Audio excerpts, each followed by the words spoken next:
路西喺燈柱下遇到嘅係一個半人半羊嘅生物，上半身似人，下半身係山羊，撐住把傘，手上仲拎住幾個紙包。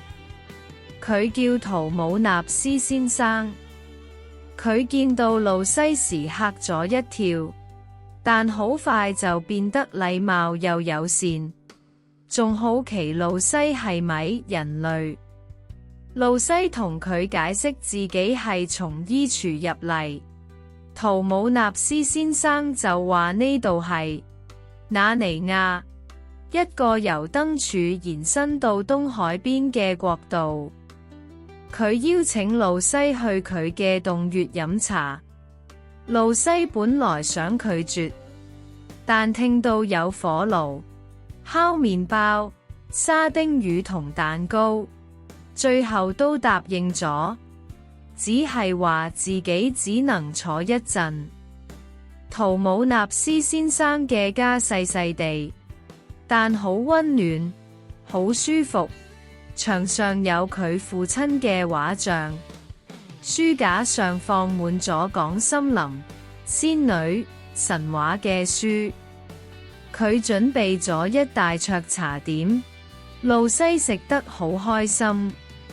之後，佢開始講森林裏面嘅故事，夜伴舞會，水仙同樹仙跳舞，獵人追逐神秘嘅白鹿。夏天嘅宴會，酒神巴克斯出現時，河水變成酒，路西聽得入神。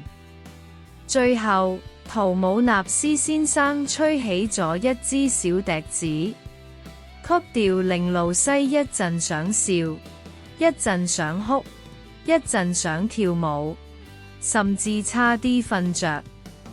當路西回過神，話要返屋企時，圖姆納斯先生突然變得好痛苦，仲忍唔住大哭。路西嚇咗一跳，問佢發生咩事。圖姆納斯先生終於承認，佢本來係奉命要將路西交俾白女巫。